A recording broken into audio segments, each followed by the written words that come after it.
Olá pessoal, meu nome é Eduardo, seja bem-vindo ao canal. Estamos analisando o livro O Trabalho Intelectual de Jean Guiton, esse livro aqui que trata sobre a obra intelectual, né, como você vai lidar com esse trabalho na sua própria vida. E estamos aqui no capítulo 5, que tem como título A Ordenação de Nossas Ideias. Nesse capítulo, Jean Guiton vai tratar justamente sobre isso, como nós iremos organizar aquelas ideias que nós já estamos formando para compor a obra, né? Inicialmente, ele fala que toda produção ela é algo necessário, é algo natural do intelectual. Uma vez ou outra, o intelectual vai ter que produzir algo, né? E é esse produto, esse trabalho que é basicamente um dos objetivos aí do próprio intelectual, né? E ele ressalta a importância da coação, da pressão para que esse trabalho seja encerrado, seja completado. Muitos escritores que não têm prazo determinado acabam nunca terminando suas obras. Então, muitas vezes, uma pressão externa é interessante para aquele intelectual, para que ele possa trabalhar dentro de um prazo curto com aquilo que ele dispõe e possa, evidentemente, aí, formar uma obra tal, né? Alguns escritores, por exemplo, precisavam de dinheiro, escreviam com determinada pressa, né, para se formar aí aquela obra e publicar e ter aquela renda. Alguns outros escritores tinham pressões familiares para que terminasse a obra. Enfim, nem toda pressão ela é ruim. Muitas vezes pode resultar aí em verdadeiras obras-primas com o resultado aí dessa pressão. E é isso que o Jean Guiton ressalta aqui logo no início. Na pressão podem surgir obras que não veriam a luz se o autor tivesse a liberdade plena para escrever essas obras. Então a coação ela pode ter aí um benefício, né, ser útil para o intelectual e produzir algo completo. Em seguida, o Jean Guiton ele trata sobre o que ele chama, né, do monstruoso ao lúcido. Já vimos no capítulo anterior, no capítulo 4, sobre o monstro. O monstro ele é o rascunho, as notas e tudo aquele emaranhado, né, que você faz de ideias que você está construindo para formar a sua obra intelectual. Uma vez que você tem essa grande quantidade de registros, né, de notas, de artigos de texto, é preciso organizar esses escritos de uma forma coerente, colocar isso em uma ordem que seja possível de ser entendida não só pelo próprio intelectual, mas também por quem for examinar aquela obra. E aqui ele coloca, né, um parágrafo do Jean Guiton.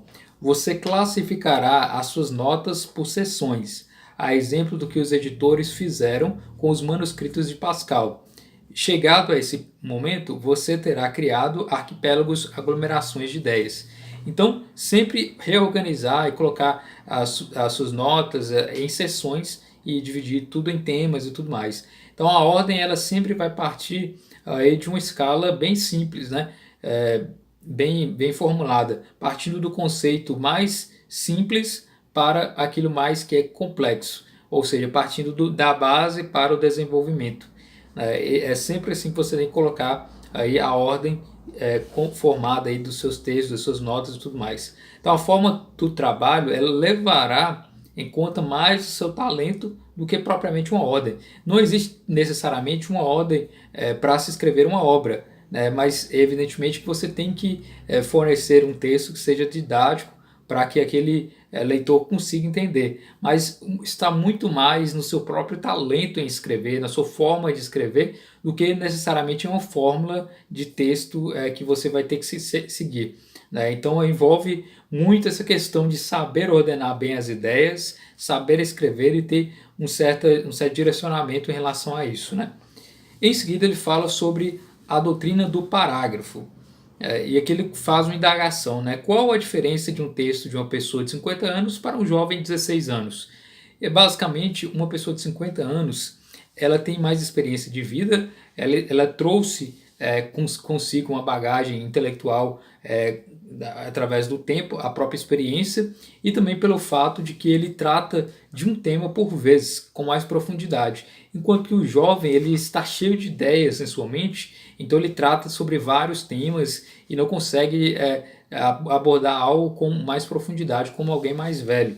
E nisso ele coloca que essas são as duas diferenças. E evidentemente que o mais jovem, com uma técnica mais aprimorada, com estudo mais aprimorado, evidentemente também poderá melhorar o seu texto. Então, indicado aos jovens, segundo Jean Guiton, não é amontoar essas informações, reunir várias informações e jogar essas informações no texto, mas é saber justamente aí, escolher uma ideia propriamente e desenvolver essa ideia. Então não é o conjunto de informações escolhidas que vai te dar um texto bom, e sim uma ideia bem desenvolvida, né? Então os jovens têm muitas ideias e têm que ser organizadas aí. E aqui ele coloca um trecho interessante, né? O difícil na vida, se queremos fazer nela algum progresso, é se decidir por uma prática simples que seja de aplicação cotidiana e depois permanecer nela durante meses. Então a simplicidade, até mesmo nas práticas, é algo que pode te levar aí a um patamar mais interessante na vida intelectual. Então Jean Guiton, ele aprendeu muito com um livro chamado Do Método Literário, né, escrito por Julien Bézard, né, que é um professor francês. Ele escreveu esse livro, né, do Método Literário, onde ele dá notas, anotações, comentários, né, no seu próprio, como se fosse um diário de professor. Nesse livro ele trata ali de provas corrigidas, diálogos que ele teve com alunos, comentários e tudo mais. Então é um livro de um professor expondo ele suas opiniões de forma interessante. E nesse livro Jean Guiton pôde colher muito e colocar no seu próprio livro O Trabalho Intelectual.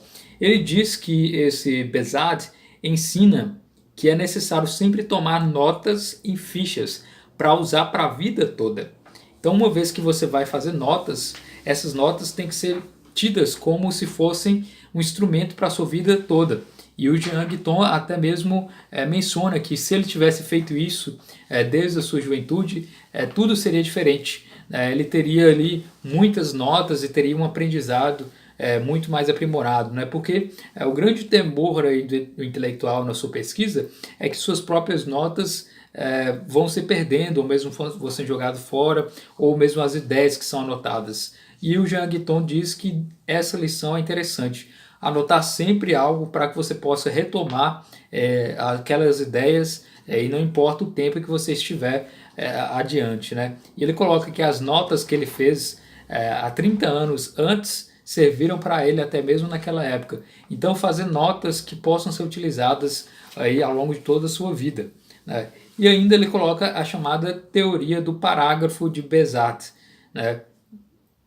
Basicamente é muito fácil você se dispersar, né? Como eu já mencionei, a atenção ela sempre está sujeita a uma dispersão, né? A você não utilizar ali o seu tempo dedicado a uma atividade que você está programado, e sim fazer outras que vão te levar ao entretenimento. Então a atenção ela é algo passageiro. Como a atenção é algo passageiro, você tem que saber lidar com isso e trabalhar em momentos, em pontos. E por isso a teoria do parágrafo, você vai trabalhar de ponto em ponto, né? Ou seja, a regra é dizer apenas uma coisa de cada vez, né? E sempre repetir.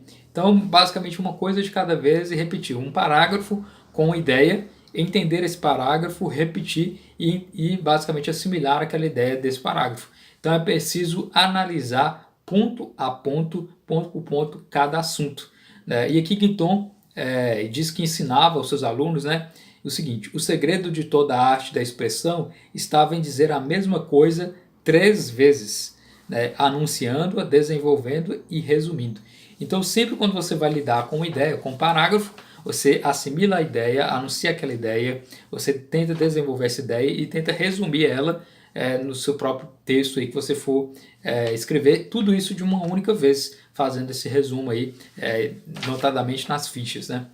O terceiro tópico aqui do capítulo, ele intitula Nevermore, onde ele ressalta como o escritor Edgar Allan Poe fez o seu poema, né, O Corvo, e onde ele colocou a palavra Nevermore no final daquele poema, né, com um destaque para essa palavra, com todo o sentido e tudo mais. Em seguida ele parte para o parêntese pedagógico. Aqui ele já vai dar ensinamento sobre como escrever um parágrafo, né? O Jean Guiton ele apresenta um texto que sempre no início das suas aulas ele entrega para os seus alunos, né, para que eles possam entender como é possível escrever um parágrafo, né? O parágrafo tem que emitir uma ideia e a partir disso que é construído um texto maior e assim por diante, em um livro, né? Então o parágrafo ele deve ter basicamente dois preceitos aqui, né?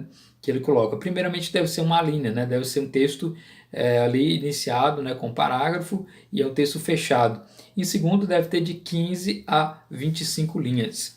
E existem três modos de argumentar que o Jean Guiton ressalta. O primeiro modo de argumentar a priori, o segundo a posteriori e o terceiro a contrariori. O modo de argumentar a priori é chamado aí de argumentação socrática. É aquela que você coloca uma preposição, né, e essa preposição quer se estabelecer e a partir dela formar uma proposição que vai partir, né, de uma proposição geral. Né? Então, há uma preposição geral, uma ideia geral, você extrai dessa preposição geral uma ideia para aquele parágrafo propriamente. Como assim? Você admite uma informação como sendo verdadeira para formar aquela ideia. Eu vou dar um exemplo aqui para ficar mais claro, né? Um exemplo de parágrafo com a argumentação a priori. O homem precisa beber água para viver. Isso é um fato, isso é uma verdade. O homem precisa de beber água para viver. Né? Logo, o homem que não beber água irá morrer. Então é basicamente essa argumentação. Você trabalha com silogismos, coloca um princípio que todos já sabem se tomar como verdadeiro e a partir disso forma uma conclusão e forma outra informação. O segundo tipo de argumento é o chamado a posteriori. Ele é basicamente dar exemplos para formar aquele conceito, aquele preceito que você está dizendo, naquela proposição que você está dizendo.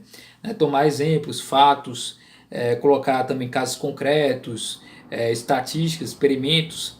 Um exemplo claro aqui que eu posso colocar é a frase seguinte: muitos brasileiros não gostam da leitura e precisam ler mais.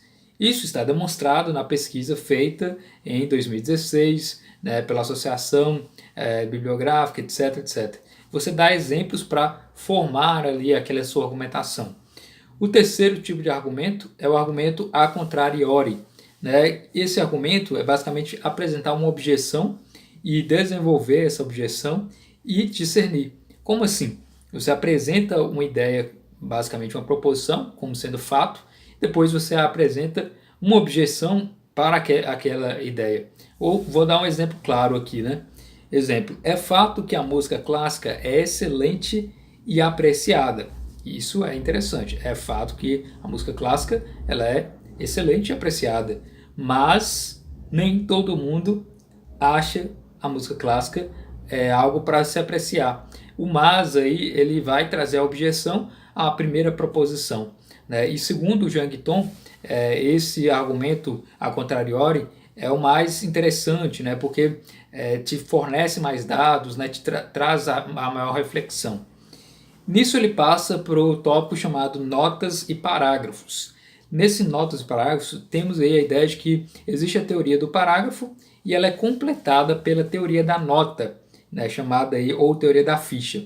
Tudo que você for anotar, tudo que você for escrever, faça em notas. Segundo o Jean Guiton, isso é mais interessante, porque com essas ideias você vai poder trabalhar ali para formar o seu próprio texto. A ficha ela é útil, né, para montar esquemas resumidos em um parágrafo. Né? Deve-se ter também ali, como o Jean Guiton ressalta, ter o hábito, portanto, de fazer resumos, de apresentar ideias resumidas, de desenvolver esses resumos, tudo isso ao mesmo tempo. O resumo ele deve dar um norte para que você possa ali, ter uma ideia e a partir dessa ideia se direcionar. O resumo não é uma lembrança de um texto propriamente, sim é um norte de ideias. Né? É uma ideia interessante que você vai lembrar daquilo que você já estudou e irá se direcionar aí nos seus estudos. Em seguida ele passa para o último tópico, que é o trabalho do trabalho.